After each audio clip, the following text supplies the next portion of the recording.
28 degrés à Ménotin environ, mesdames et messieurs, bonjour, les titres. Le président Romuald Wadagne a présidé ce jeudi son premier conseil des ministres. Plusieurs sujets ont meublé cette rencontre de prise de contact avec les ministres. À suivre dans ce journal l'essentiel à retenir de ce premier conclave.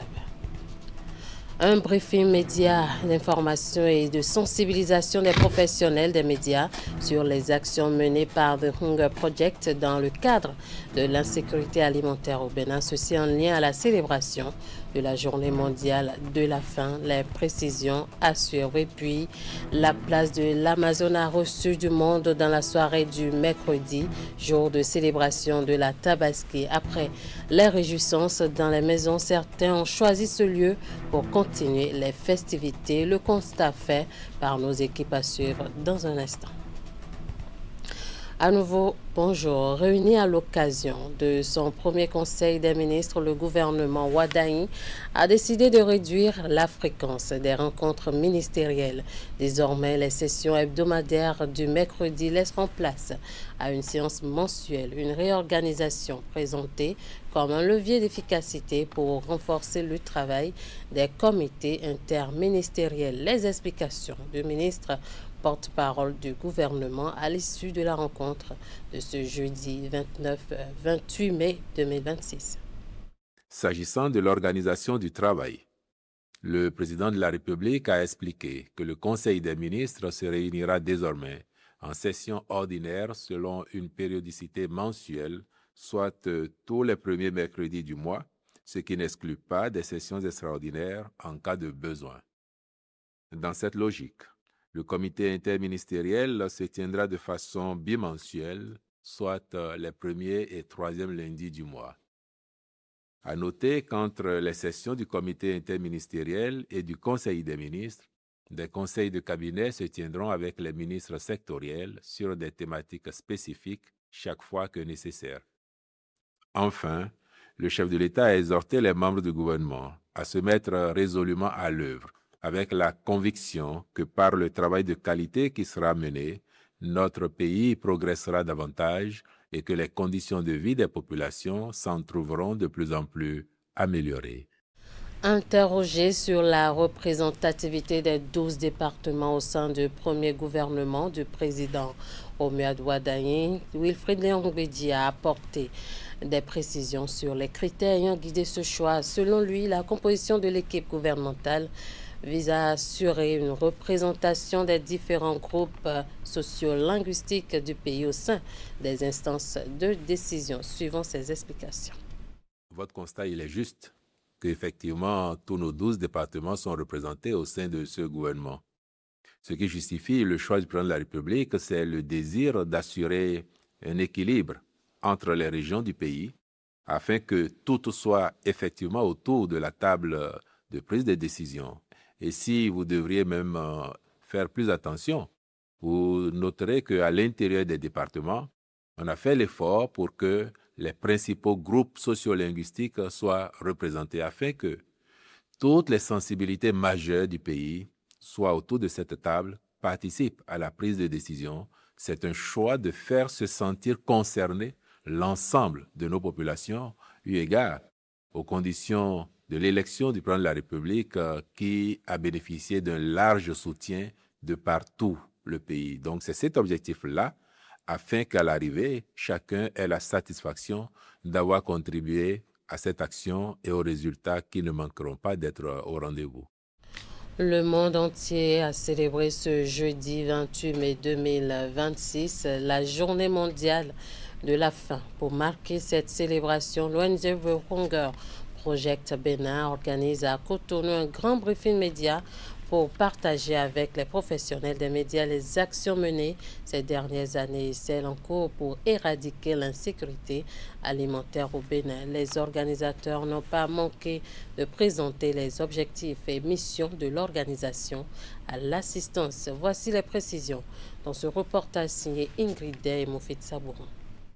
Une alimentation saine, variée et accessible à tous. C'est tout le sens du combat que mène l'ONG The Hunger Project Bénin. En cette édition 2026 de la Journée mondiale de la faim, l'organisation réitère son engagement à œuvrer pour éradiquer l'insécurité alimentaire au Bénin et dans le monde, tout en mettant en avant les résultats probants obtenus ces dernières années. Hunger Project Bénin a créé 18 épicentres dans 18 communes et a mis en œuvre plusieurs projets spécifiques dans des domaines de la sécurité alimentaire, la nutrition, de l'inclusion financière, du genre et de l'autonomisation de la femme, dans les domaines de l'accès à l'eau potable et dans les domaines de la promotion de l'entrepreneuriat et de la protection de l'environnement. La fin de la faim est entre nos mains. Tel est le thème fédérateur retenu cette année. Ce message sonne comme un cri de ralliement pour mobiliser les acteurs du développement, les institutions, les partenaires et les communautés autour de solutions durables.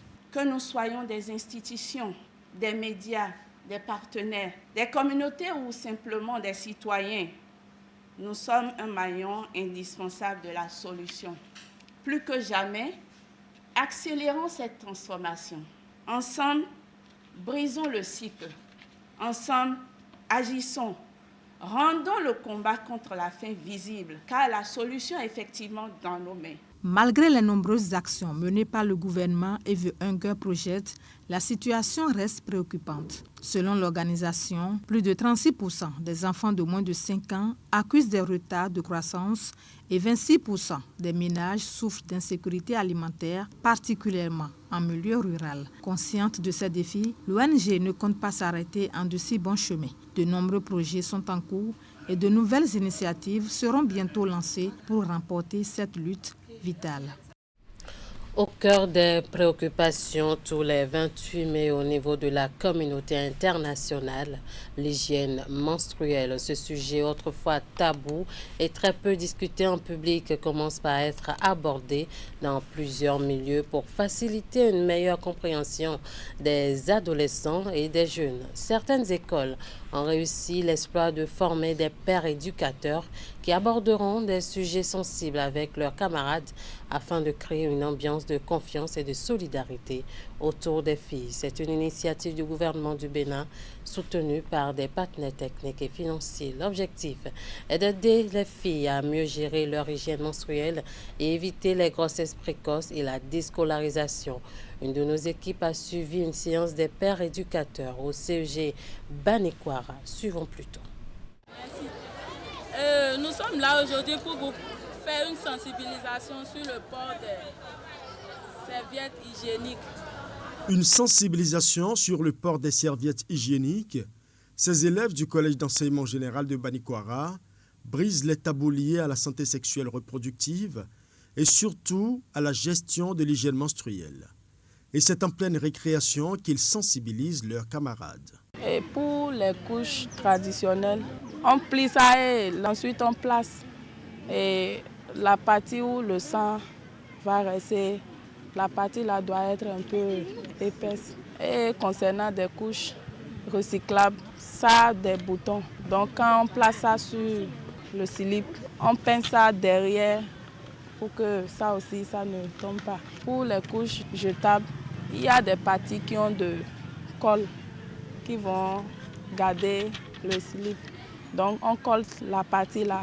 Ces pères éducateurs sont formés dans le cadre du projet FABA Cash Plus Care, un projet du gouvernement béninois financé par le Royaume des Pays-Bas et le Canada et exécuté par l'UNICEF et ses partenaires, notamment l'organisation internationale EDUCO.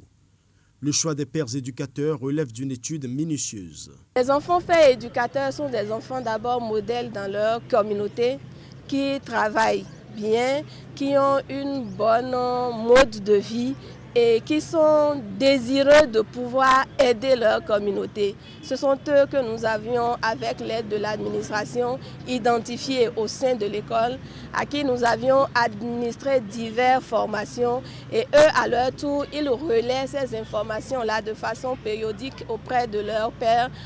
Grâce à cette formation, les élèves ont compris qu'il n'y a aucune discrimination à entretenir vis-à-vis des filles. Mieux, le leadership féminin est stimulé et entretenu. Les garçons doivent soutenir les filles lorsqu'elles sont menstruées, parce que les menstrues sont des phénomènes naturels qui arrivent à toute fille normale.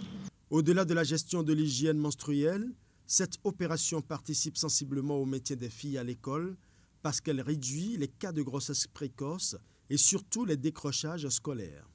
Dans un passé récent, on en comptait à tour de bras. Mais depuis que ce projet-là a été mis sur pied, par exemple, il y a juste 72 heures que j'ai déclaré 0 grossesse pour le trimestre. Ces enfants prennent désormais leur destin en main en se faisant former et en formant à leur tour leurs camarades. Plus de tabous, plus de grossesse précoce, plus de décrochage scolaire pour ces nombreuses filles. Et justement, parlant de ce sujet, on a en plateau Madame Viviane Douremeto, épouse Ayaso. Elle est chef-service des cliniques régionales de l'Association béninoise pour la promotion de la famille ABPF. Madame Douremeto, bonjour. Bonjour, Madame Tofa. Alors, parlez-nous de l'hygiène menstruelle. Qu'est-ce qu'on peut comprendre par cela? Merci.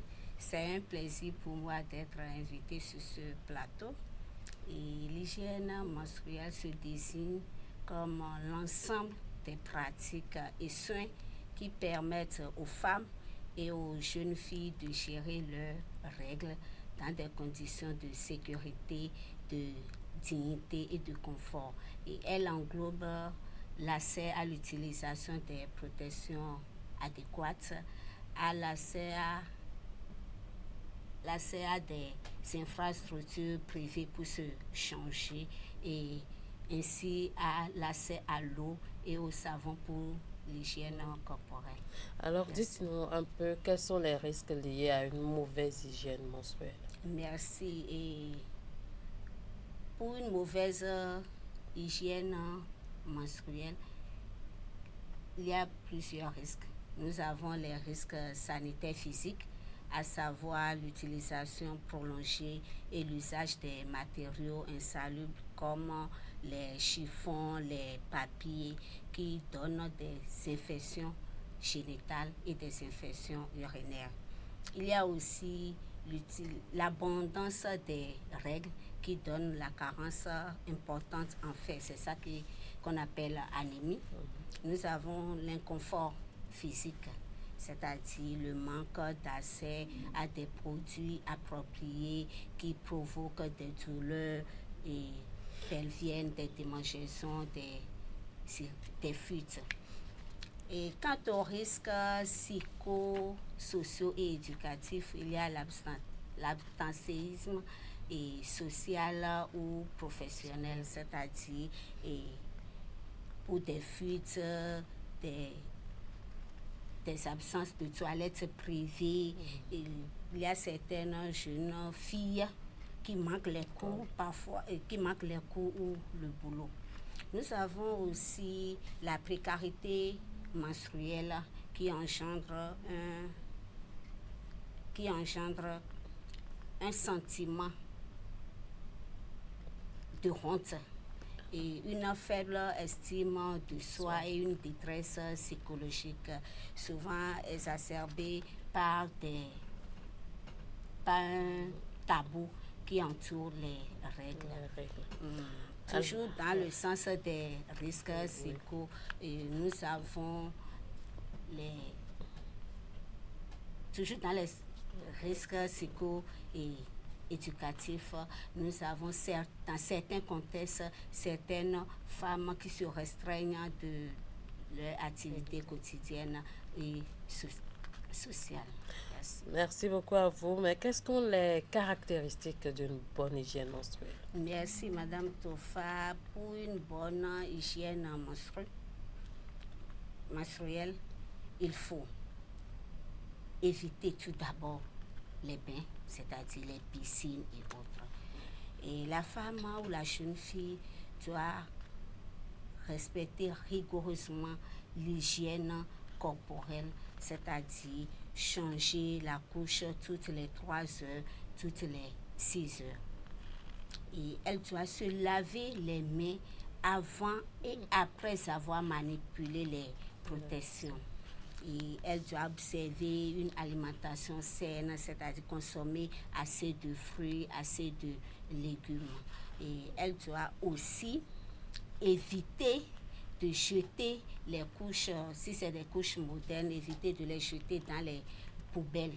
Si réutilisables, et laver et sécher correctement. Oui. Elle doit faire aussi un exercice sportif. Quand on dit exercice sportif, ce n'est pas un exercice intense, mais plutôt la marche et puis des étirements. D'accord. Il faut se laver combien de fois quand on est en menstrues? D'accord, merci. Et se laver au moins 3 fois par jour. Ça va être compliqué pour quelqu'un qui est à l'école ou qui est au boulot toute la journée. Oui. Au moins une fois, au moins.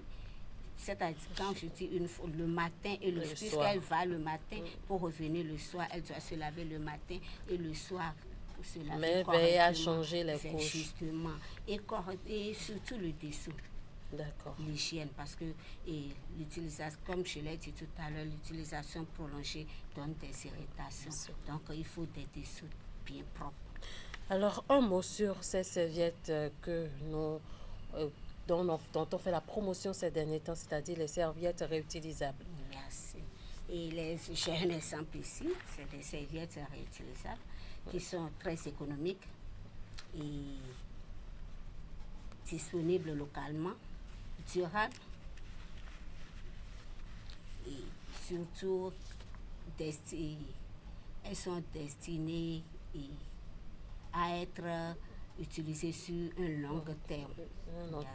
Alors, comment il faut les utiliser? Merci. Pour les couches jetables, couches réutilisables, après usage, les rincer d'abord à l'eau simple, ensuite laver correctement et à l'eau et au savon, rincer, sécher au soleil et à défaut de séchage au soleil, il faut repasser au fer. Je pense que ça c'est mieux parce que exposer ces protections menstruelles, ça va être un peu... Surtout que nous sommes en Afrique, ça va être un peu compliqué. Alors, quelles sont les activités de sensibilisation que la BPF a prévues pour cette édition? Merci. Depuis quelques jours, à la BPF, nous avons un réseau de jeunes de 10 à 24 ans qui sont bien formés, outillés.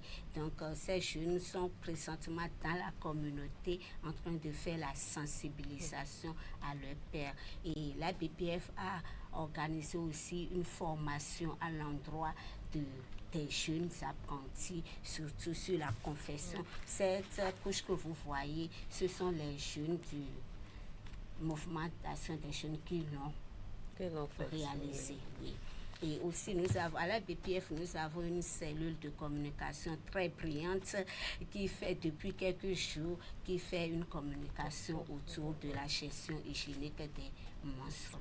Alors, quel est le message que vous avez aujourd'hui à l'endroit des adolescentes, surtout à l'occasion de cette journée qu'on a célébrée hier, consacrée à l'hygiène menstruelle? D'accord, merci. Je voudrais dire aux jeunes filles et même à nos mamans que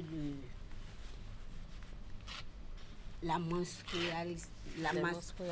menstruation n'est pas un sujet tabou, mais plutôt un droit humain et c'est pas un luxe, non. Donc c'est pas un tabou. Et aussi d'essayer avec les couches réutilisables.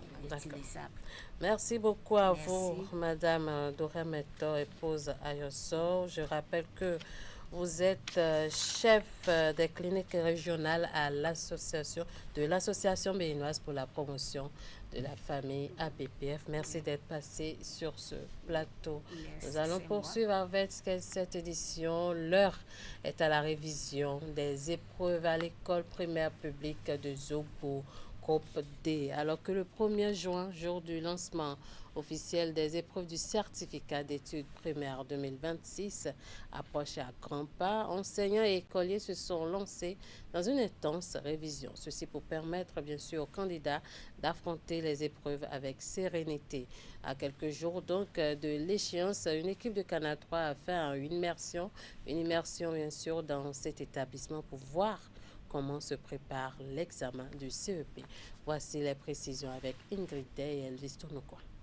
quel est le point qui permet de soulever facilement la charge? Ici. Oui. Le point C. C'est le point C. Pourquoi le point C? Ce sont les épreuves d'éducation scientifique et technologique qui occupent les candidats au certificat d'études primaires ce mercredi matin. À l'école primaire publique de Zogbodé, enseignants et écoliers unissent leurs efforts. L'objectif, aborder les épreuves du CEP avec une assurance totale. Actuellement, on fait les révisions des cours qu'on avait fait avant et on traite des épreuves. J'ai des difficultés en dictée. Je vais bien apprendre mes leçons de grammaire, d'orthographe et de conjugaison. À la maison, c'est moi-même qui révise les cours. Et à l'école, le directeur nous aide à réviser, à traiter les épreuves. Je suis prête à traiter les épreuves le jour des examens. Ils sont 56 candidats, dont 22 filles, à participer à ces séances de révision intense à l'école primaire publique de Zogbodé. Ce dispositif, initié par le ministère des Enseignements maternels et primaires, vise à rehausser le niveau des apprenants pour maximiser leurs chances de réussite. Nous avons fini déjà les leçons et nous sommes au temps de révision. Et notre ministre aussi a élaboré un plan d'encadrement qu'on appelle soutien pédagogique à l'endroit des candidats. Nous sommes dans la deuxième semaine de cette organisation et sans vous mentir, nous sommes prêts pour affronter les épreuves. Les enfants sont prêts, nous attendons le jour J pour, comme d'habitude, marquer les 100%. Le directeur de l'établissement a par ailleurs prodigué de précieux conseils à ses élèves pour les guider sur le chemin du succès. Je voudrais inviter les élèves à persévérer, avoir foi en soi-même. La parenthèse du terroir, l'instant des pépites et des saveurs, c'est le nom d'une initiative de promotion de la créativité béninoise sur le plan agroalimentaire lancée samedi dernier dans la commune d'Abomey-Calavi, portée par une chef d'entreprise et soutenue par la Chambre de commerce et d'industrie du Bénin. L'événement a fait la part belle aux transformateurs de fruits et légumes. Le point de la cérémonie de lancement avec Hugues Vingbe et Simon Roulon. Des sacs à main pour les petites sorties, des boissons 100% naturelles, résultat d'une transformation rigoureuse de fruits et légumes locaux et des phytomédicaments pour la prévention ou le traitement de pathologies courantes. Ces produits made in Bénin sont accessibles à la mini-foire baptisée La Parenthèse Terroir, instant des pépites et des saveurs, ouverte au carrefour Arconville. Il y a du bon miel de chez nous, le charbon actif, il y a du quinqueliba, il y a des baumes chauds. Vous voyez, ça c'est des herbes de chez nous qui soignent le paludisme, qui aident à baisser la glycémie. Je demanderai aux gens de prendre curcuma, gingembre, ananas, qui est sans sucre, sans eau, sans additifs. Ce mini-marché est l'inspiration d'une entrepreneure béninoise particulièrement attachée à la visibilité du savoir-faire local. Nos partenaires techniques nous accompagnent véritablement dans la promotion de nos produits locaux. Alors nous-mêmes entrepreneurs, nous avons décidé également d'appuyer cette démarche-là, de nous investir davantage. Promouvoir le terroir, c'est promouvoir notre identité, notre créativité. Le président de l'Association nationale des transformateurs de fruits met l'accent sur le développement de la production locale qui, selon lui, implique un accompagnement tant de l'État que des investisseurs privés. Nous lançons un appel patriotique, économique et stratégique, que la transformation agroalimentaire devienne une priorité nationale forte, que les transformateurs locaux bénéficient davantage de financements adaptés, que les unités de transformation soient modernisées et accompagnées. La parenthèse terroir, instant des pépites et des saveurs, a accueilli ses visiteurs jusqu'à ce lundi de Pentecôte. À Cotonou, la Tabaski ne s'est pas arrêtée après la prière ni autour des tables familiales. Ce mercredi 27 mai 2026, l'esplanade de l'Amazone a changé de visage pour devenir un véritable carrefour de retrouvailles, de détente et de communion populaire. Entre promenades en famille et ambiance festive, petits et grands ont prolongé la célébration dans l'un des espaces les plus emblématiques de la capitale économique du pays. Voici le reportage.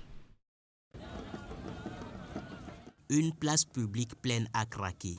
En ce jour de la Tabaski, après la fête dans les ménages, de nombreux fidèles musulmans se retrouvent sur l'esplanade de l'Amazone. Sous le regard protecteur du monument, on partage des moments agréables. Ok, en fait je suis venu avec ma femme juste pour me distraire. Comme nous sommes au temps de la fête de Tabaski, je suis juste venu me distraire avec ma famille. C'est une fête vraiment très importante pour les musulmans. Alors, nous sommes ici sur l'esplanade de l'Amazone pour célébrer la fête de Tabaski. Je suis ici en famille, donc voilà, c'est une joie qui nous anime à cet instant. En dehors des groupes familiaux, certains visiteurs profitent de l'ambiance du site en solo. C'est le cas notamment de Mariam. J'étais toute seule à la maison, donc j'ai décidé de venir un peu. Vu qu'il y a tout le temps plein de monde ici, il y a bonne ambiance, on ne s'ennuie pas, donc voilà, je suis venue faire un tour. Les gens sont tous contents, ils sont bien habillés, on sent la fête, voilà. C'est ce que je cherchais, c'est pour ça que je suis venue aussi. Je souhaite une très bonne fête à tous les musulmans du Bénin et à tous les musulmans du monde entier. Une très bonne fête et Idi Moubarak. Bonne fête de Tabaski à toute la communauté musulmane. Que Dieu nous donne plein d'autres années dans la santé, dans la prospérité. Et voilà. Célébrée chaque année, la Tabaski est un moment idéal pour partager et créer des souvenirs chez petits et grands.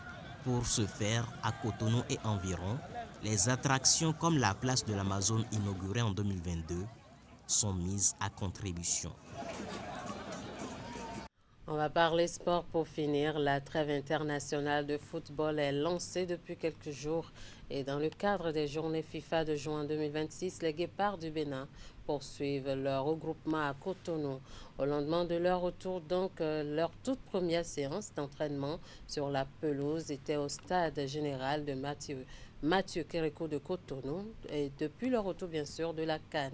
Les hommes de Guinotro ont joué ce mardi un match amical de préparation avec l'équipe intermédiaire entre la sélection junior et l'équipe A. Candide Ourenton nous en dit plus. Le groupe n'est toujours pas au grand complet, mais Guinotro et ses hommes continuent de réviser les gammes. Ce mardi après-midi, la séance du jour est assez spéciale.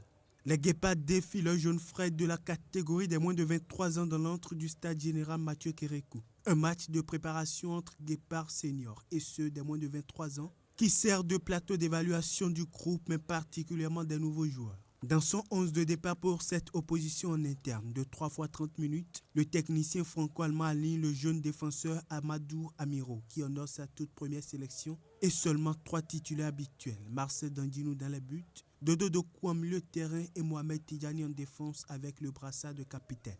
Une première manche moins fluide avec quelques occasions franches entre les deux équipes. 0-0 à la pause.